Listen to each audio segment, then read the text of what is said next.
जय हिंद दोस्तों, आप सभी का गांव तक रोजगार स्टडी पर बहुत बहुत स्वागत है। तो फ्रेंड्स, कैसे हैं आप सभी? उम्मीद करता हूं आप सभी अच्छे होंगे और अच्छे से अपनी प्रिपरेशन कर रहे होंगे। तो फ्रेंड्स, जैसा कि आप सभी यहां पर देख पा रहे होंगे, डीआरडीओ सेप्टेम्बर 10 टेक्नीशियन ए का जो है आज तीनों शिफ्ट का पेपर हो चुका है। पेपर का लेवल कैसा रहा है, कौन कौन से टॉपिक से कहां से यहां पर प्रश्न पूछे गए हैं, तो आप सभी देख पा रहे होंगे। एक वीडियो देरी से आया है क्योंकि आप सभी में से कुछ छात्रों के द्वारा जो प्रश्न भेजे गए हैं और आप सभी यहां पर जो है इंतजार कर रहे होंगे। तो फ्रेंड, जैसा कि आप सभी यहां पर देख पा रहे होंगे, अब जो है आपको कौन से टॉपिक पढ़ने की आवश्यकता है, कहां से आपके प्रश्न पूछे जा रहे हैं। देखिए, सबसे पहले मैं आपको यहाँ पर बताऊं, देखिए करंट अफेयर में कल ही ये सेशन में मैंने आपको कराया था कि फीफा अंडर 70 महिला विश्व कप जो है वो किसने जीता है। तो आप सभी को मैंने बताया था कि फाइनल में जो है स्पेन ने जीता है कोलंबिया को हरा करके। तो ये आप सभी को ध्यान रखना है, ये दूसरा खिताब जो है इसने जो है अपने नाम किया है। और ये कहाँ पर फाइनल हुआ, ये मुंबई में आपका हुआ। तो ये कल के करंट अफेयर के वीडियो में आप सभी जाकर के देख सकते हैं, मैंने कल ही कराया है। तो जितने भी छात्रों ने देख लिया होगा वो अच्छे से यहाँ पर आंसर करके आएंगे। देखिए इंपॉर्टेंट क्या है, अब यहाँ पर कौन कौन से प्रश्न यहाँ पर पूछे जा सकते हैं। तो करंट अफेयर का जो मैंने आपको दोनों पीडीएफ यहाँ पर जो आप सभी देख पा रहे होंगे, दोनों सेशन मैंने करा दिए हैं, उनको जाकर के देख लीजिए। वहाँ से आपका कोई भी एक करंट अफेयर का प्रश्न बाहर नहीं जाने वाला है। अब देखिए फ्रेंड्स, यहाँ पर एक क्वेश्चन आपका ये पूछा गया है कि हॉकी खेल में जो है खिलाड़ियों की संख्या। देखिए, आप सभी जानते हैं, आप सभी ने ज़्यादातर कैंडिडेट ने बिल्कुल सही आंसर दिया होगा। हॉकी के खेल में जो है खिलाड़ियों की संख्या आप सभी जानते हैं 11 होती है। आप सभी को ध्यान रखना है, क्रिकेट में भी आपकी 11 होती है। और कुछ इंपॉर्टेंट यहाँ पर ध्यान रखना है। देखिए, अब क्वेश्चन जो बन सकता है वो कहाँ से बन सकता है। बहुत सारे छात्र, जय हिंद सभी को, गुड इवनिंग। तो फ्रेंड, जैसा कि आप सभी यहाँ पर देख पा रहे होंगे, भारत ने हॉकी जो है पहला जो गोल्ड मेडल है वो कब जीता था, ये आपसे क्वेश्चन पूछा जा सकता है आने वाली शिफ्ट में। तो बहुत ही इंपॉर्टेंट है। 1928 में ओलंपिक में जीता था, इस चीज़ को आपको ध्यान रखना है। 1928 में भारत ने पहली बार जो है गोल्ड मेडल जो आपका ओलंपिक में जीता था, इस चीज़ को आपको यहाँ पर ध्यान रखेंगे। नेक्स्ट क्वेश्चन आपसे पूछा जा सकता है कि हॉकी का जो जादूगर है वो किसे कहा जाता है। तो आप सभी को ध्यान रखना, मेजर ध्यानचंद को जो है हॉकी का जादूगर कहा जाता है। देखिए, जो भी क्वेश्चन यहाँ पर बनने वाले हैं आपके नेक्स्ट शिफ्ट में, उसके लिए भी आपको बहुत इंपॉर्टेंट है। अब देखिए यहाँ पर जो है, अब अगर आपसे एग्जामिनर पूछे किसी भी खेल के खिलाड़ियों की संख्या, तो आपको ध्यान रखना है। देखिए इंपॉर्टेंट कौन सा है, एक तो आपसे पोलो पूछ सकता है, पोलो में खिलाड़ियों की संख्या आपकी 4 होती है, ध्यान रखना है। बास्केटबॉल आपसे पूछा जा सकता है, इसमें 5 होती है खिलाड़ियों की संख्या। और आपका बैडमिंटन में तो 1 या 2 आपको यहाँ पर ध्यान रखना है। और इंपॉर्टेंट आपका एक कबड्डी में 7 होती है, इस चीज़ को आपको यहाँ पर ध्यान रखना है। देखिए, और जो नेक्स्ट इंपॉर्टेंट कौन सा खेल है यहाँ पर, वो भी आपको यहाँ पर ध्यान रखना है।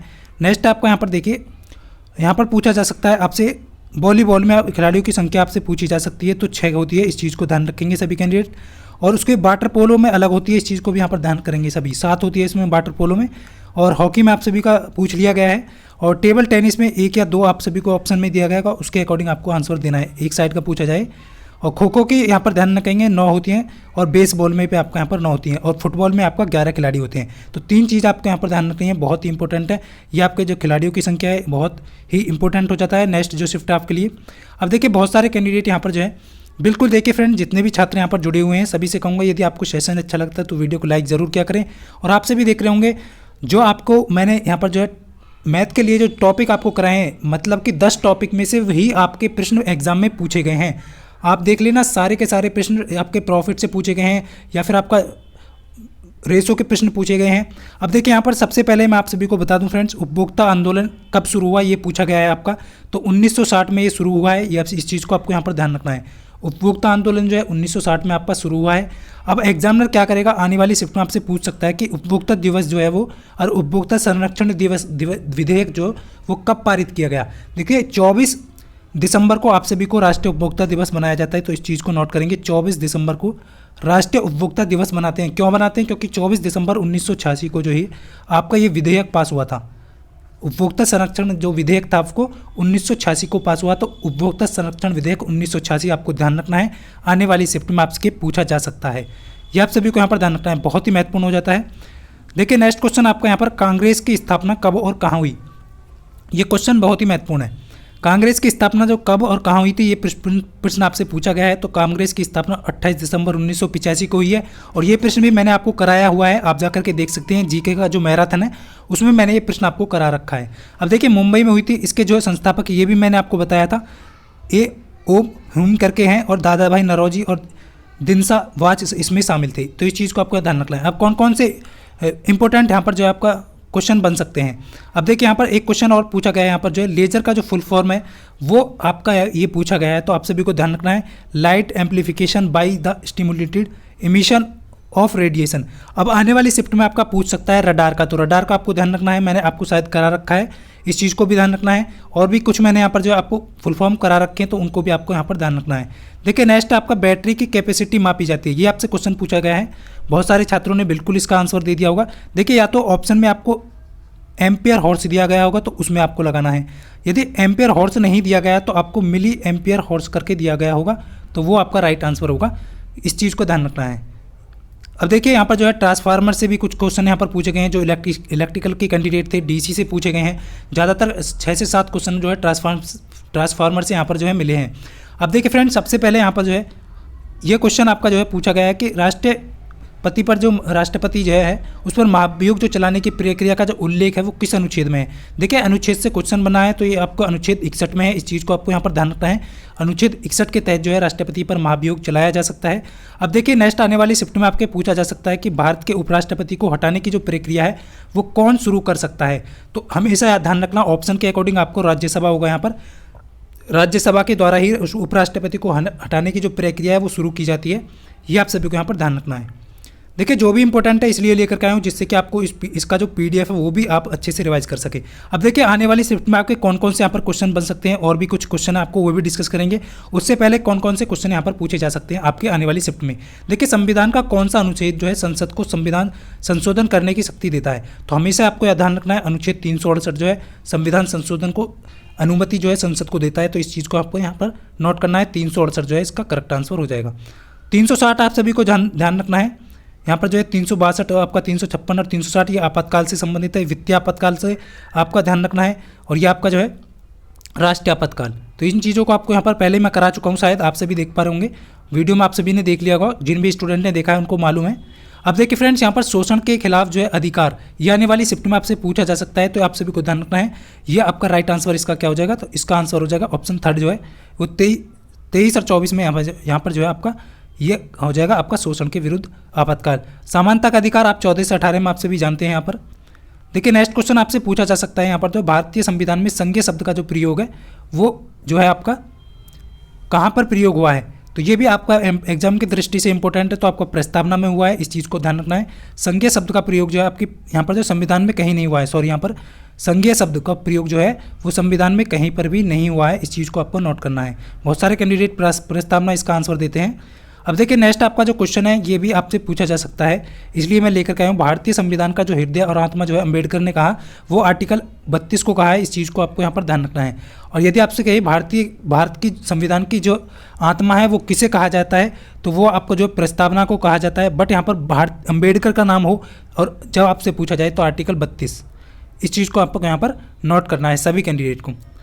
बिल्कुल इसका पीडीएफ आप सभी को दे दूंगा, आप सभी जो है रिवाइज कर लेना, इसीलिए लेकर के आया हूँ आप सभी को जिससे कि आपका भी टाइम बचे। यहाँ पर जो है देखिए लोकतंत्र के आदर्शों को कहाँ देखा सकते हैं संविधान के अंतर्गत, तो ये प्रस्तावना में देख सकते हैं, आप सभी देख पा रहे होंगे, बहुत ही इंपॉर्टेंट है। और नेक्स्ट क्वेश्चन आपका जो है यहाँ पर पूछा जा सकता है कि भारतीय संविधान के किस संशोधन द्वारा जो है प्रस्तावना में 2 शब्द जोड़े गए। देखिए ये जो आप सभी के लिए बहुत ही महत्वपूर्ण है, मैं आपको ये क्वेश्चन करा चुका हूँ, इसमें जो है मैं 4 बताया था आप सभी को, और ये आपको क्वेश्चन करा चुका हूँ। 42वां संविधान संशोधन के तहत जो है ये जोड़े गए थे, 4 शब्द जोड़े गए थे, इसमें अखंडता भी है, ये आप सभी को यहाँ पर ध्यान रखना है। देखिए नेक्स्ट आपको यहाँ पर एक क्वेश्चन पूछा गया है, ये शायद आपका जो है सेकंड शिफ्ट में पूछा गया होगा। राज्यसभा का सदस्य बनने के लिए निम्नतम आयु कितनी हो सकती है। देखिए यहाँ पर बहुत ही महत्वपूर्ण है। अब राज्यसभा का सदस्य बनने के लिए, लोकसभा का सदस्य बनने के लिए, राज्य विधानसभा का सदस्य बनने के लिए, राज्य विधान परिषद का सदस्य बनने के लिए, राज्यपाल बनने के लिए, उपराष्ट्रपति बनने के लिए, सभी का आपको यहाँ पर नोट रखना है, क्योंकि आने वाली शिफ्ट में पूछ सकता है। लेकिन राज्यसभा का सदस्य बनने के लिए आप सभी को ध्यान रखना है फ्रेंड्स, 30 वर्ष की आयु होना अनिवार्य है, कम से कम 30 वर्ष जो है वो आपके राज्यसभा का सदस्य बनने के लिए। अब आपसे लोकसभा का पूछ सकता है, लोकसभा, तो आप सभी को ध्यान रखना लोकसभा का सदस्य जो है वो बनने के लिए कितनी आयु होनी चाहिए, तो इस चीज़ को यहाँ पर ध्यान रखना है, 25 वर्ष जो है आपको ध्यान रखना है। लोकसभा और विधानमंडल, राज्य का जो विधानमंडल है दोनों के लिए 25 आयु होनी चाहिए, ये आप सभी को ध्यान रखना है। राज्यसभा के लिए 30 वर्ष आप सभी को ध्यान रखना है, और आपका जो विधान परिषद है उसके लिए भी 30 वर्ष होती है, विधान परिषद।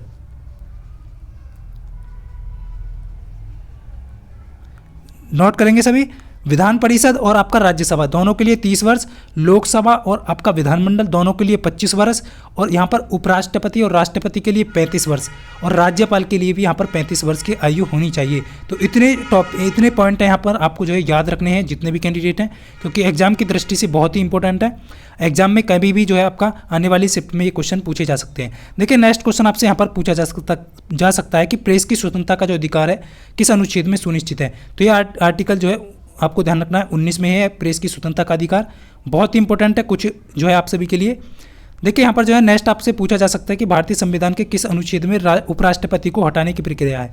देखिए अभी जो है आर्टिकल जो है ध्यान रखना है, अभी जो आपसे राष्ट्रपति का पूछा है, अब आपसे आने वाली शिफ्ट में उपराष्ट्रपति का पूछ सकता है। तो आर्टिकल 67 में जो है उपराष्ट्रपति को हटाने की प्रक्रिया का है, ये आप सभी को ध्यान रखना है, ये आप सभी को यहाँ पर नोट करना है सभी कैंडिडेट को।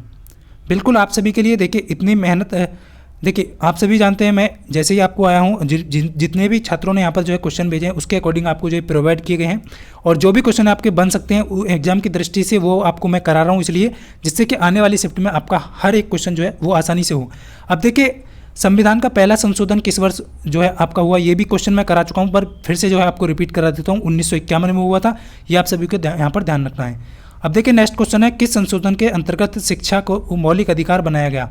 ये भी बहुत ही महत्वपूर्ण है, आने वाली शिफ्ट में आपका पूछा जा सकता है क्योंकि एग्जामिनर जो है, तो ये आप सभी को यहाँ पर ध्यान रखना है कौन सा अनुच्छेद होगा आपका, तो ये आप सभी को ध्यान रखना है। तो शिक्षा का जो है मौलिक अधिकार बनाया गया, तो ये आप सभी का आर्टिकल जो है 86वां यहाँ पर संशोधन हो जाएगा 2002 वाला। क्लियर है सभी को। देखिए नेक्स्ट आपका मौलिक कर्तव्य को संविधान में किस संशोधन के द्वारा जो है वो जोड़ा गया। देखिए जल्दी जल्दी इसलिए करा रहा हूँ जिससे कि आपका जो है एग्जाम के लिए आप जो है अच्छे से उसका जो है रिवीजन कर सकें। मॉर्निंग में भी कल जो है आने वाली शिफ्ट में अन्य स्टूडेंट का यहाँ पर एग्जाम होने वाला है। मौलिक कर्तव्य को संविधान में किस संशोधन द्वारा जोड़ा गया है, तो 42वां संविधान संशोधन आपको यहाँ पर ध्यान रखना है, बहुत ही महत्वपूर्ण हो जाता है। अब देखिए फ्रेंड्स ये क्वेश्चन आपके जो है पूछे गए हैं ट्रांसफार्मर से 6-7 क्वेश्चन जो है आप सभी का इलेक्ट्रिकल के जितने भी कैंडिडेट्स हैं उनसे पूछे गए हैं। डीसी से आपके 2-3 से 3-4 प्रश्न यहाँ पर आपसे पूछे गए हैं। कोडिंग डिकोडिंग को मैं आप सभी को पहले ही बोल रहा था कि 200 प्रश्न यहाँ पर जो है आपको मिलने वाले हैं, मिले हैं। 2 हैं आपका डायरेक्शन से पूछा गया है, जो भी मैंने आपको कराए हैं वो सभी सीटिंग अरेंजमेंट मैं बोल रहा था आपसे कि क्वेश्चन पूछा जाएगा, बट यहाँ पर एक की जगह 2 क्वेश्चन यहाँ पर सीटिंग अरेंजमेंट के पूछे जा रहे हैं। तो आप सभी को ध्यान रखना है, जो भी मेन टॉपिक है वो आपको करा चुका हूँ। और आप सभी देख पा रहे होंगे क्लॉक को लेकर के मैंने बोला था कि आपका जो है जो आपकी मिरर इमेज है वो उससे क्वेश्चन बनेगा, तो वो भी क्वेश्चन आपका पूछा गया है। जितने भी टॉपिक मैंने आपको मैथ में कराए हैं उन सभी टॉपिक से आपके प्रॉफिट हो गया, रेशो हो गया आपका, और साधारण ब्याज से क्वेश्चन पूछा गया है, और आपका जो है यहाँ पर जो है परसेंटेज से क्वेश्चन पूछा गया है। तो जितने भी टॉपिक यहाँ पर बन रहे थे उन सभी से आपके जो है क्वेश्चन पूछे गए हैं। तो इस चीज़ का आपको यहाँ पर ध्यान रखना है फ्रेंड्स। आप सभी को ये ही क्वेश्चन मेरे पास जो है स्टूडेंट के द्वारा भेजे गए हैं, क्योंकि फालतू की जो क्वेश्चन है मैं आपको नहीं दे सकता कि ये भी पूछा गया है वो भी पूछा गया है। जो इंपॉर्टेंट है एग्जाम की दृष्टि से वो आपको मैंने करा दिया है। नेक्स्ट जो है आपको जो है कल आप सभी जानते हैं, कल जैसे ही मेरा जो है ऑफ है, कल और परसों जो ऑफ रहेगा ऑफिस, तो आप सभी को जैसे ही यहाँ पर क्वेश्चन स्टूडेंट के द्वारा प्रोवाइड किए जाएंगे तो आपको प्रोवाइड कर दिए जाएंगे। तो फ्रेंड जितने भी छात्र यहाँ पर आने वाले कल शिफ्ट में जिनका भी एग्जाम है कल मॉर्निंग में, तो उन सभी को ऑल द बेस्ट यहाँ पर कहता हूँ, और बेस्ट ऑफ लक सभी को, बहुत बहुत शुभकामनाएं एग्जाम से पहले। और अच्छे से अपने आप को पॉजिटिव रखें, जल्दबाजी में जो है कोई भी गलती ना करें। तो ये सभी को आपको जानकारी देनी थी जितने भी क्वेश्चन यहाँ पर पूछे गए हैं। और इसका जो PDF है वो आपको कमेंट बॉक्स में टेलीग्राम लिंक दिया है, वहाँ से जाकर के आप सभी जो है डाउनलोड कर सकते हैं। तो मिलता हूँ फ्रेंड्स नेक्स्ट वीडियो में, तब तक के लिए सभी को जय हिंद, वंदे मातरम।